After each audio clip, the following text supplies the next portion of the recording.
Mensagens que edificam, ministradas pelo pastor Sidney Ferreira.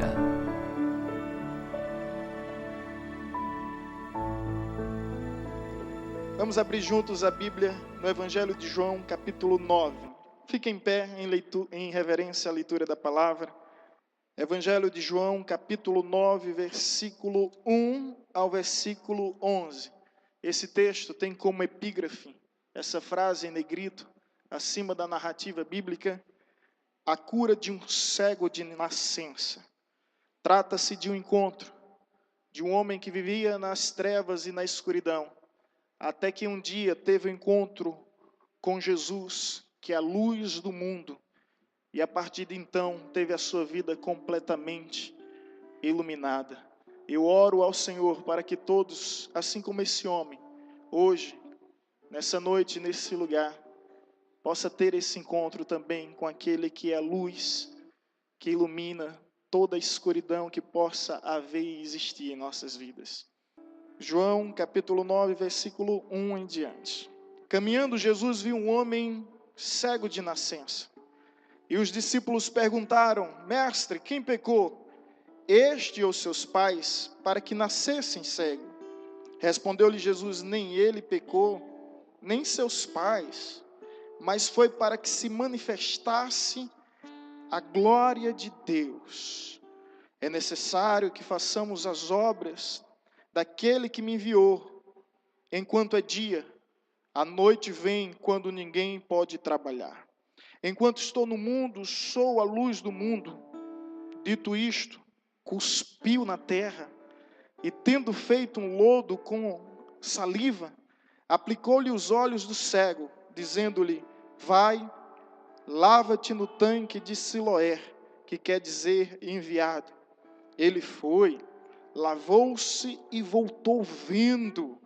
Então os vizinhos e os que dantes o conhecia de vista como mendigo perguntavam: não é este o que estava assentado pedindo esmola? Uns diziam: é ele. Outros: não, mas se parece com ele. Ele mesmo, porém, dizia: sou eu. Respondeu-lhe, pois, como te foram abertos os olhos? Perguntaram-lhe, pois, como te foram abertos os olhos? Respondeu ele: um homem chamado Jesus fez lodo, untou-me os olhos, tocou-me em meus olhos e disse-me: vai ao tanque de Siloé e lava-te. Então fui, lavei-me e estou vendo. Pai querido, nós te damos graça por esta palavra. Ministra poderosamente, profundamente aos nossos corações, para que não venhamos ouvir ruídos humanos, mas que venhamos captar e perceber a tua voz que clama nesse lugar, especificamente em nossos corações. Esta é a nossa oração em Cristo Jesus. Amém. Podeis se sentar. Esse texto nos revela uma verdade um tanto que não conveniente. Porque nós sabemos que há pessoas que possuem talentos extraordinários para a glória de Deus. Há outras pessoas que possuem dons descomunais para a glória de Deus. Existem indivíduos que têm habilidades e aptidões fascinantes para a glória de Deus. No entanto, a Bíblia nos revela que outros sofrem de deformidades, deficiências e limitações para a glória de Deus. De modo que nós compreendemos que tudo que existe, tudo que acontece nesse mundo, nessa vida, é para a glória de Deus.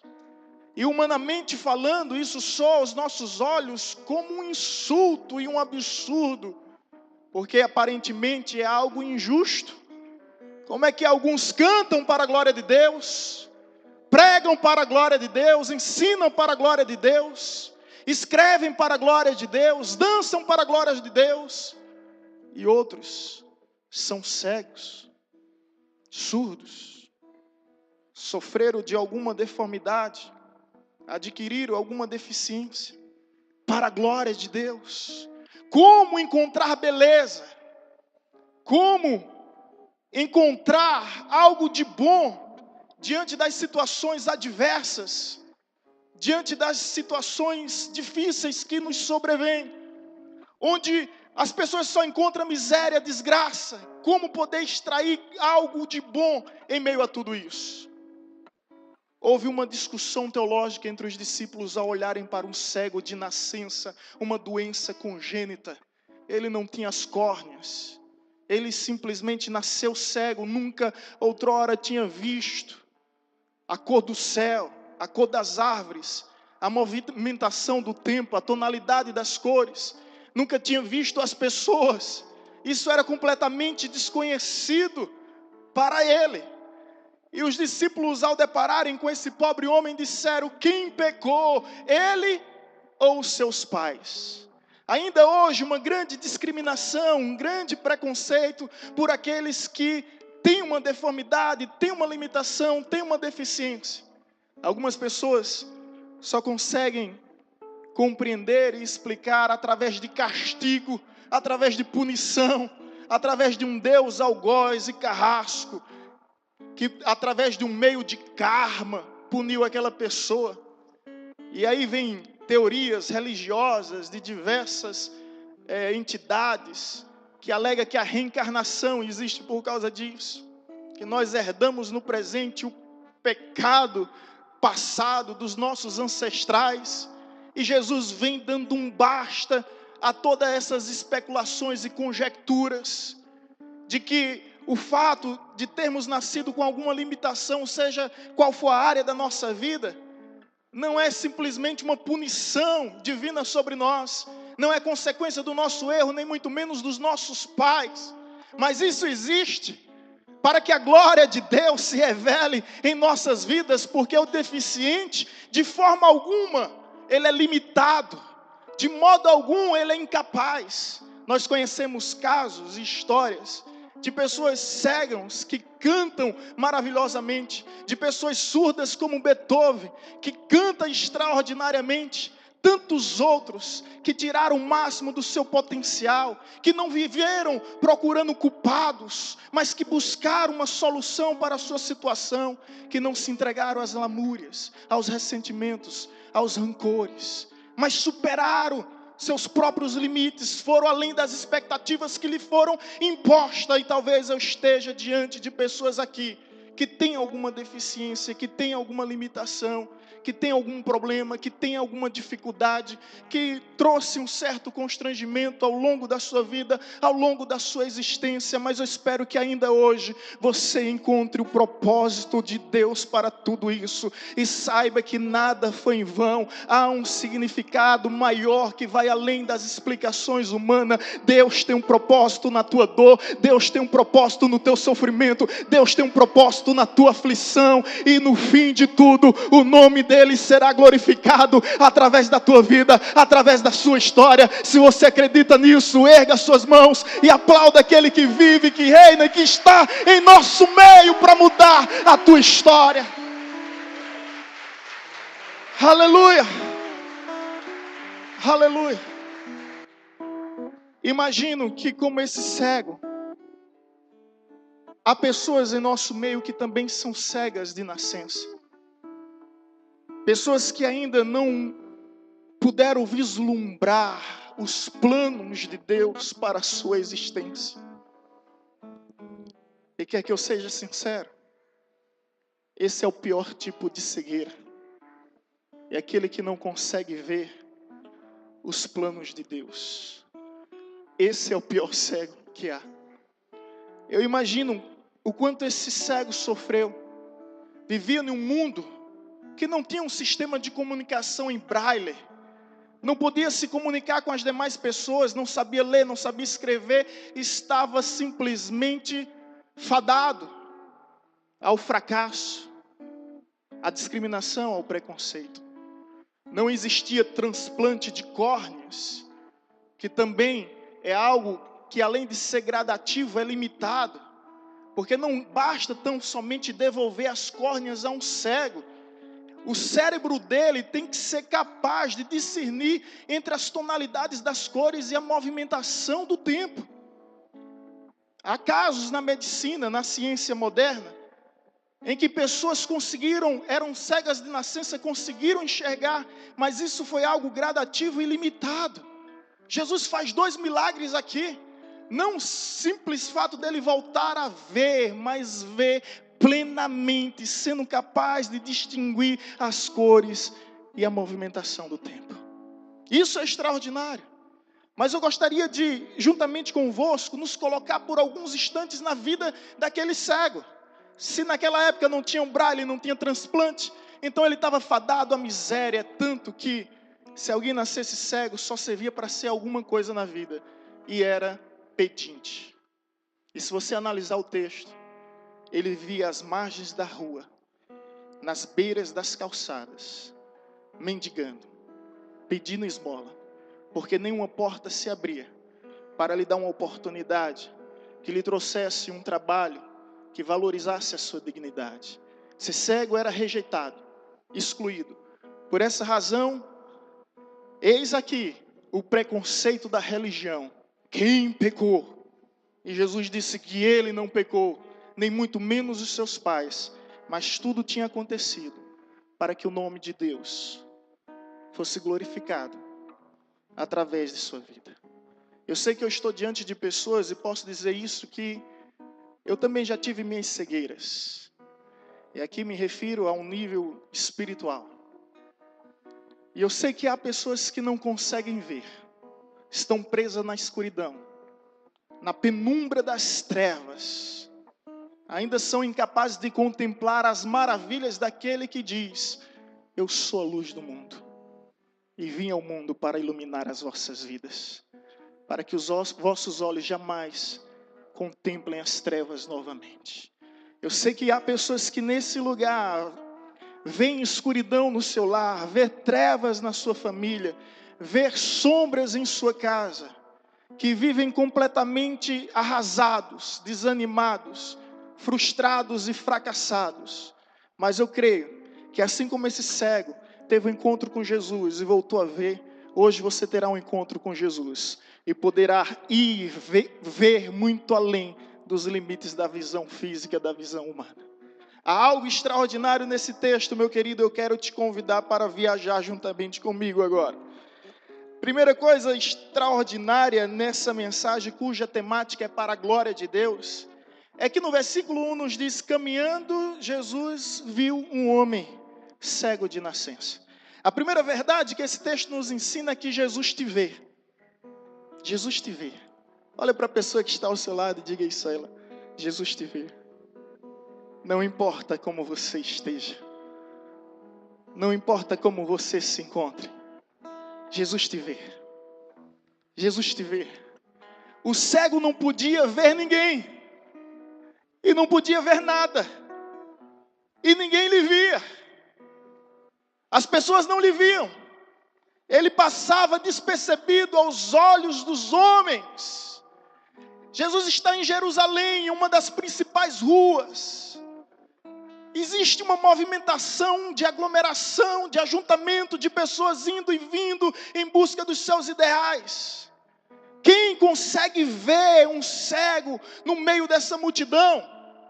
Jesus consegue, porque quando Ele olha para nós, Ele não vê massa, Ele vê pessoas, Ele vê indivíduo. Você não é mais um no meio da multidão. Jesus te vê, Ele vê teu coração, Ele vê todas as lágrimas, Ele vê o teu choro, Ele vê o grito da tua alma, Ele vê o clamor da tua vida. Ele consegue ver aquilo que os teus pais não veem, aquilo que os teus filhos não veem, aquilo que o teu cônjuge não vê, aquilo que os seus líderes não vê, talvez o seu pastor não vê, mas saiba que Jesus te vê, Ele está te observando. Conforme está escrito no Salmo 121, Ele é o grande guarda de Israel, que não dormita nem tosqueneja, Ele não pisca os olhos, Ele está grudado em você. Ele te vê, Ele te vê, Ele te vê. Que coisa tão extraordinário é isso, porque talvez ninguém esteja te vendo. Você está sofrendo, você está padecendo, e ninguém está nem aí, não dá a mínima para você. Mas sabe que Jesus está neste lugar, e Ele te vê. As pessoas veem somente sua aparência, Ele vê o teu coração. Não importa onde o homem se encontre, na cela de uma cadeia, no leito do hospital, os olhos de Jesus nos veem e contemplam todo o nosso ser. Ele te vê. Ele te vê além da maquiagem. Ele te vê além das tuas próprias roupas. Ele consegue ver o mais íntimo do teu ser, onde terapia e sessões psicanalistas, onde nenhuma ressonância humana consegue chegar. Ele vê teus traumas, teus medos, teus receios. Ele vê tuas limitações, Ele vê tuas fraquezas. E o mais extraordinário, que Ele não fica somente a ver. O texto nos diz que Jesus caminha, e Ele caminha ao teu encontro, Ele caminha à tua direção.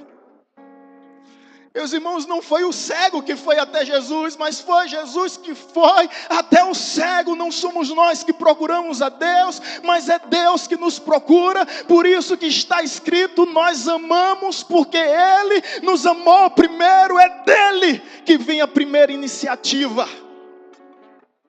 Não pense que você veio aqui para ter um encontro com Deus. Foi Deus que veio a esse lugar antes mesmo das portas se abrirem para ter um encontro com você. Ele te vê, mas Ele não fica somente te olhando, te observando. Ele caminha em tua direção. E eu posso imaginar, conforme o texto nos dá essa liberdade por inferência, que Ele não somente te vê, Ele vai ao teu encontro, caminhando, passo a passo, à tua procura. Mais do que isso, Ele para diante de ti. Ele para, não importa o que Ele esteja fazendo. O Criador do universo, Senhor do cosmos, Criador de todos os seres, do menor de todos os átomos ao maior de todos os astros. Ele te vê, vem ao teu encontro, caminhando em tua direção e para diante de ti. Para diante de ti, assim como parou diante do cego. Porque para Ele não há nada mais importante do que sua vida, do que sua história. E eu sinto da parte de Deus a direção de dizer que Ele está agora diante de ti. E dessa forma, Ele diz: eu me importo com você. Você é especial para mim. Você tem um valor. Eu quero você. Eu quero você. Aleluia. E foi assim com esse cego. E foi assim comigo. E tem sido assim com todos aqueles que aceitam o encontro com Cristo. O texto nos diz, como primeira lição, que Jesus nos vê. Mas vai adiante. Ele nos vê, vem ao nosso encontro, para diante de nós. Mas há algo mais extraordinário ainda. Ele toca. Ele toca nos nossos problemas. Ele toca nas nossas dores, no nosso sofrimento, naquilo que era vergonha, que era opróbrio, que era vexame, que era constrangimento, naquilo que a gente tentava esconder. Ele toca lá, Ele vai direto ao ponto, Ele vai direto ao ferimento, Ele vai direto à ferida. Jesus tocou nos olhos desse cego. E eu creio que Jesus hoje vai tocar na tua enfermidade, na tua limitação, no teu problema. Jesus vai tocar na tua alma, vai tocar no teu coração. Jesus tocou. Agora vamos entender como Ele tocou, porque eu acho isso aqui inusitado. Jesus cospe no chão. Permita-me.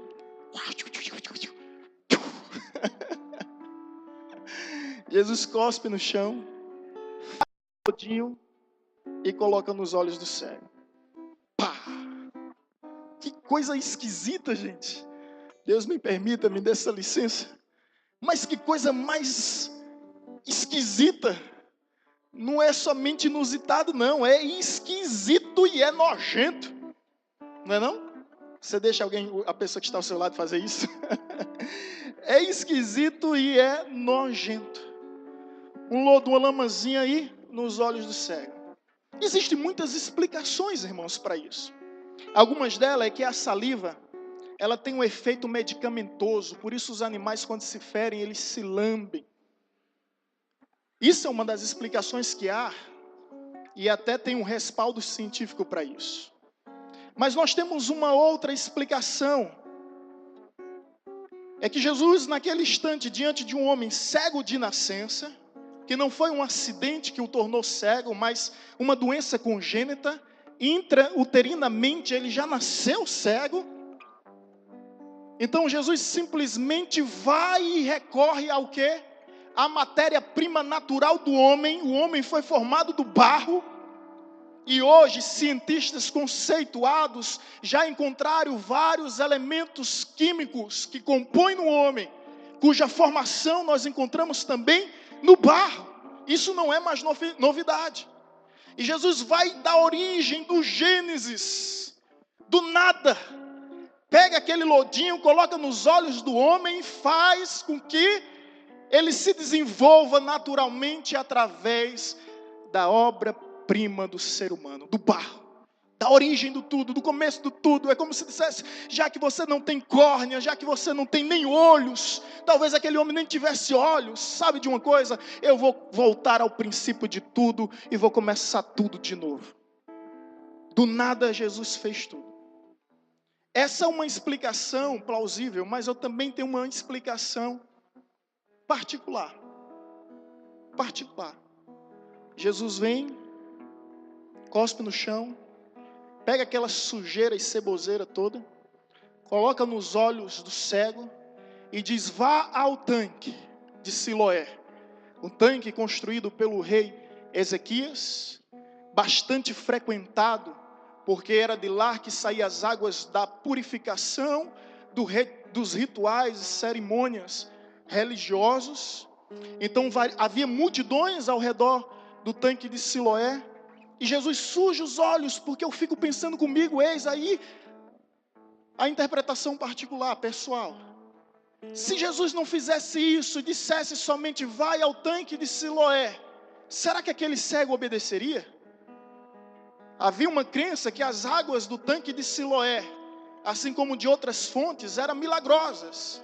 Eu posso imaginar que aquele homem já recorreu a todos essas crenças e crendices, e nada até então tinha resolvido a sua situação. Então Jesus seria mais um no meio da multidão, dizendo que ali tem águas que curam, que ali tem águas que saram. Eu imagino que aquele homem estava cansado.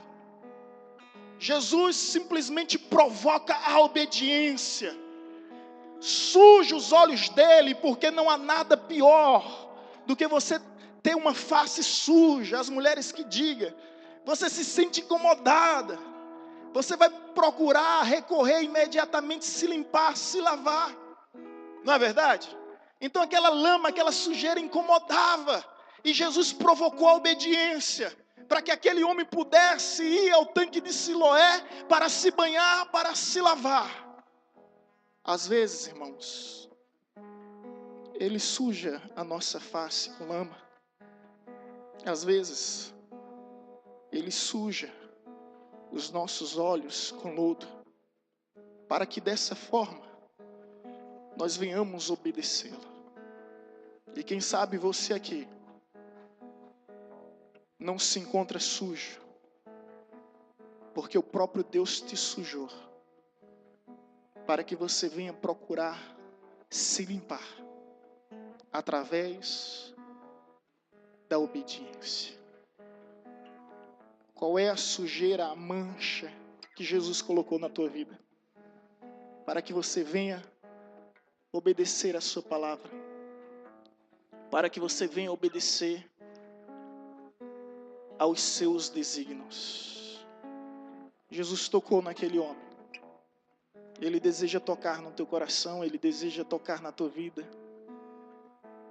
E se você sente que Jesus tocou sujando, assim como fez com esse cego, Jesus poderia curar instantaneamente, como em diversas ocasiões fez. Haja e ouve. Simplesmente os elementos químicos o obedeceram.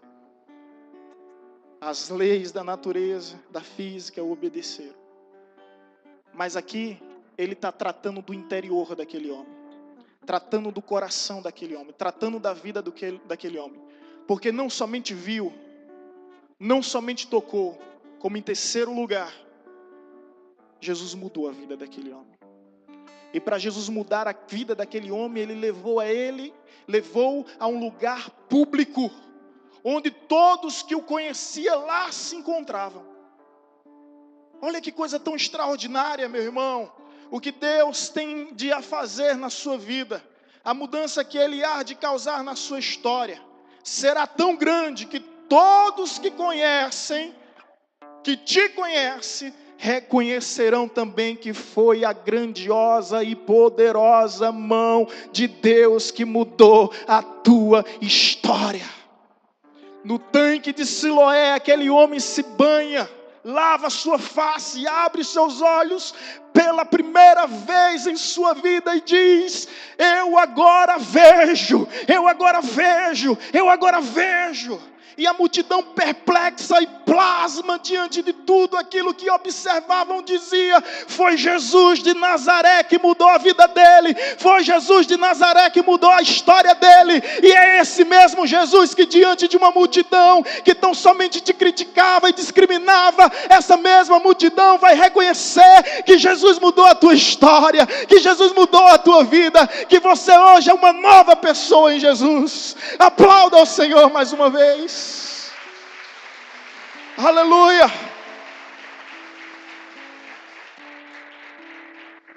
Em um lugar público, Jesus fez isso. Mudou a história daquele homem. Mudou completamente a vida daquele homem que agora conseguia ver o rosto do seu pai pela primeira vez. Você consegue imaginar isso? Ver o rosto da sua mãe pela primeira vez. A Bíblia não fala a idade desse homem, mas nós levamos em consideração que se diz que era um homem, logo era um adulto. Não era um mancebo, que era um jovem. Não era uma criança, cuja faixa etária vai de 0 aos 12 anos. Tem uma história de vida sofrida, até o dia que teve o encontro com Jesus. E Jesus mudou em um lugar público, diante de todos que conheciam verdadeiramente a sua história. E é assim que Deus fez com muitos aqui que se encontram aqui. Foi assim que Deus fez comigo. Deus mudou minha história em Paulo Afonso e me trouxe para pastorear uma igreja em Paulo Afonso, ser profeta de casa. E eu dizia, querendo aconselhar Deus, dizia: olha, Senhor, santo de casa não faz milagre não.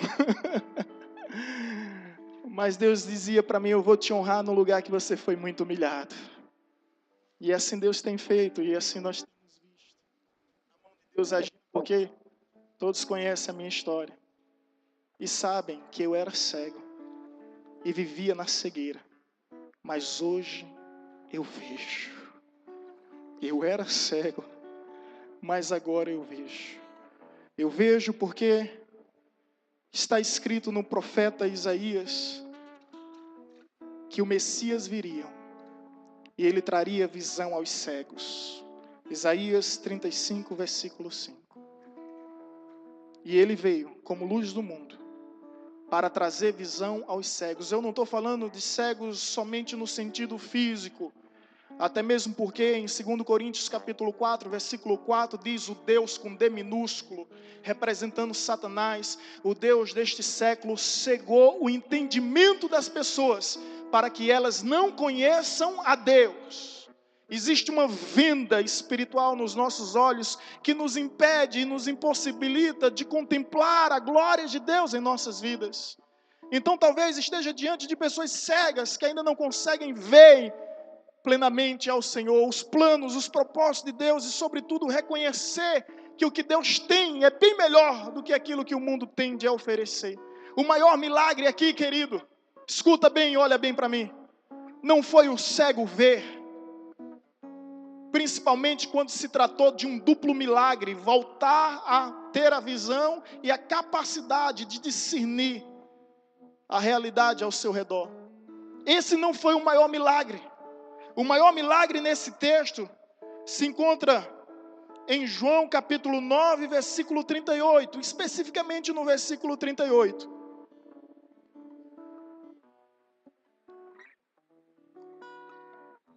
Onde o cego, ao olhar para Jesus, disse, então afirmou ele, creio, Senhor, e o adorou. O maior milagre é quando Jesus cura a cegueira espiritual deste pobre homem.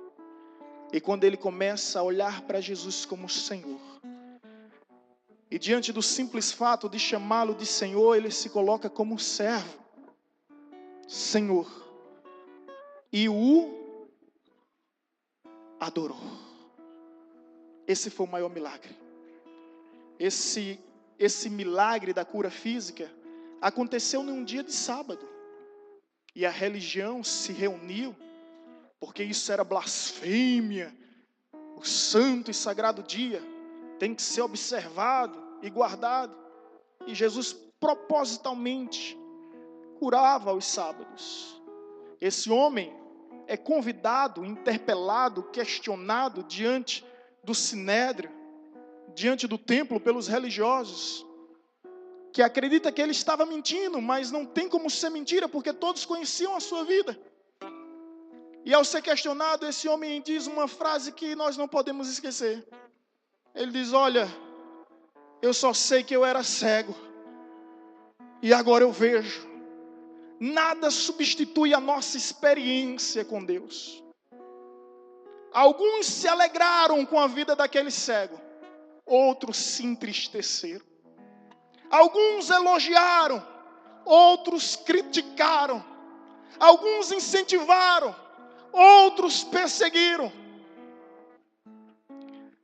E da mesma forma vai acontecer se hoje Deus abrir a tua visão espiritual ao ponto de você declarar que Cristo é o teu Senhor e adorá-lo como de fato Ele merece. Adorá-lo com devidas honras. Saiba que assim como aconteceu com aquele cego, vai acontecer contigo. Uns vão te aceitar, outros vão te desprezar. Uns vão te amparar, outros vão te desamparar. Mas nada substitui a sua experiência pessoal com Deus. Eu só sei que eu era cego e hoje eu vejo com os meus próprios olhos. Os fariseus até tentaram uma conspiração, coagi-lo a dizer que Jesus era pecador, e ele disse, Jesus é pecador? Não, eu não sei, a única coisa que eu sei é que agora eu vejo. E sabe o que foi que eles fizeram com esse pobre homem? Expulsaram do templo, não aceitaram mais no templo. E imediatamente quando ele foi expulso do templo, o texto nos diz que Jesus o procurou. Jesus acolhe aqueles que são excluídos, para incluir aqueles que foram desprezados e rejeitados pelos homens. Talvez você seja expulso do vínculo de amizade. Talvez você seja expulso da patotinha. Talvez você seja expulso de determinados ambientes que frequenta e de determinadas pessoas com quem anda. Mas saiba que ainda que eles venham te expulsar, te desamparar, te abandonar, Jesus vem ao teu encontro. Assim como foi ao encontro deste homem. E diz, crê tu no Filho de Deus? Ele disse, o cego disse, quem? O cego não, né? Que agora ele já vê. O homem curado disse, quem é ele para que eu possa crer? É esse que te fala. Sim, eu creio, meu Senhor. E o adorou. Queridos, esse mesmo Jesus se encontra em nosso meio. E eu espero que você entenda que tudo que existe e tudo que acontece é para a glória do seu nome. Cada não que você ouviu, mudança de cidade, mudança de casa, mudança de escola, cada frustração e decepção,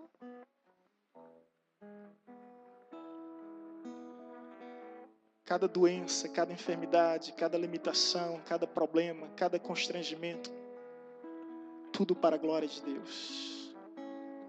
E quando você pensa que a situação vai melhorar, vem alguém, cospe no chão, e esfrega na tua cara. É mole. Mas esse mesmo alguém é o único que pode te limpar. É o único que pode te curar. É o único que pode te sarar. É o único que pode te salvar. Venha ao tanque de Siloé. Acate a instrução. Obedeça pela primeira vez na sua vida. E você verá o poder e a autoridade que há naquele que te fala. É verdade, eu sei como se trata do ministério, do Congresso Ministério de Sinais de Amor, que todos podem ver, todos podem ser tocados e todos realmente podem ser mudados. Mas é verdade que essa mudança não acontece como desejamos. Eu não sei se você já viu o testemunho de um jovem chamado Nick Vujicic. Eu creio que seja essa a pronúncia. Nick Vujicic. Ele nasceu sem braços, ele nasceu sem pernas. Mas ele joga bola, ele anda de skate, ele surfa, ele toca instrumentos. E ele disse durante toda a sua vida que orava para que Deus fizesse, realizasse um milagre nele. E o milagre até então não tinha chegado. E ele desistiu de fazer essa oração. Se Deus não quer realizar o milagre por mim, então hoje eu oro para que eu seja um milagre para Ele.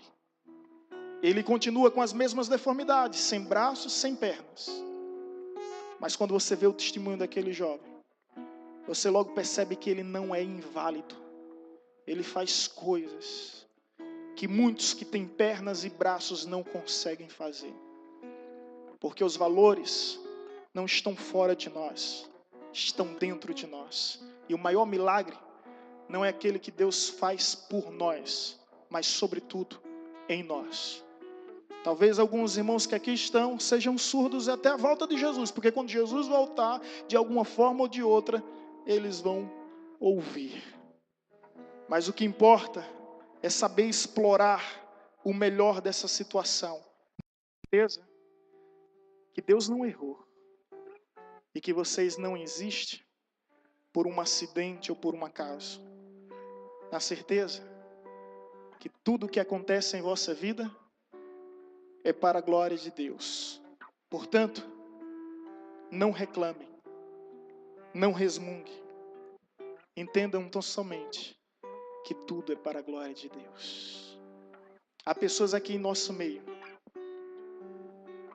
que eu conheço a história e sei que eram completamente cegas até o dia que tiveram encontro com Jesus. Viviam na escuridão do vício, viviam na escuridão da mentira, da falsidade, do fingimento. Eram promíscuos, adúlteros, porque estavam na penumbra das trevas, na escuridão deste mundo sem luz, até o dia que tiveram encontro com Jesus. E se você quiser saber por que fulano, cicrano e beltrano mudou, a resposta é uma só. Eles eram cegos, mas agora eles veem, porque tiveram encontro com Jesus. Eu tive esse encontro há 14 anos atrás. Desde aquele dia, Nunca mais ninguém me viu nas margens da calçada, mendigando vícios. Nunca ninguém mais me viu na beira da rua, mendigando hábitos, porque tive um encontro com Jesus, a luz do mundo que ilumina todo o nosso ser.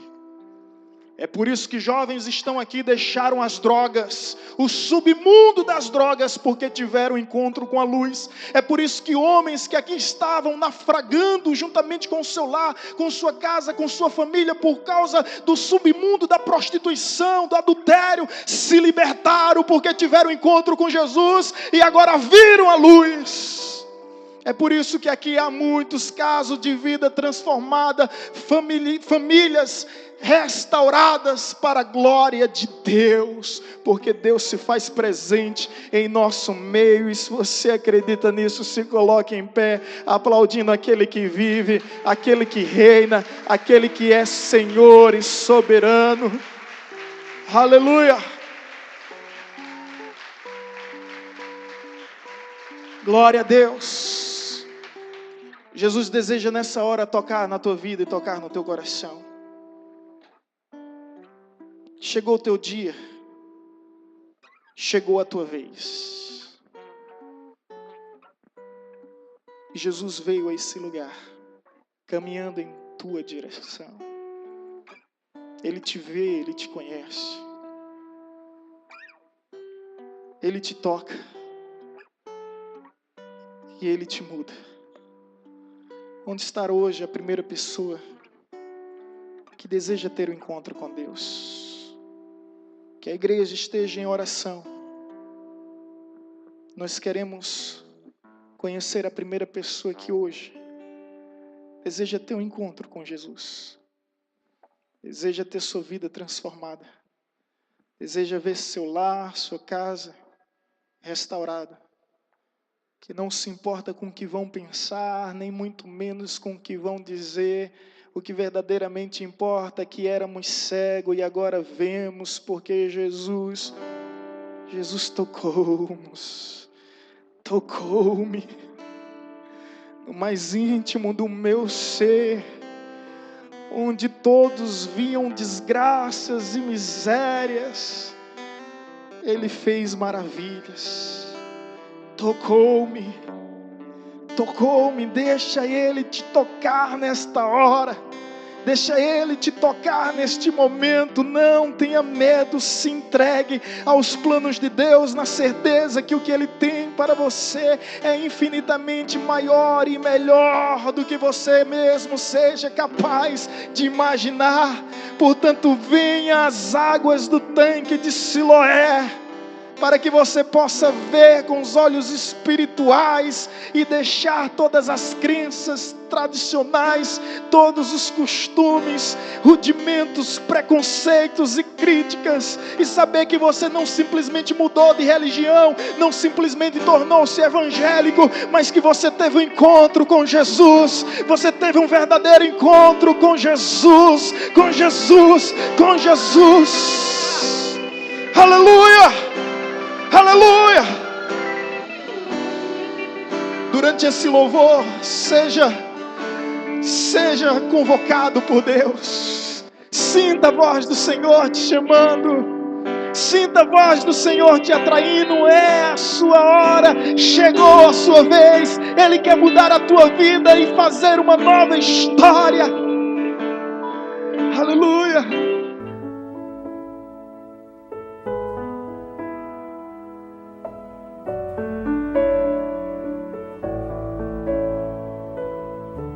Você acabou de ouvir uma mensagem ministrada pelo pastor Sidney Ferreira, da Igreja Batista Evangelizadora.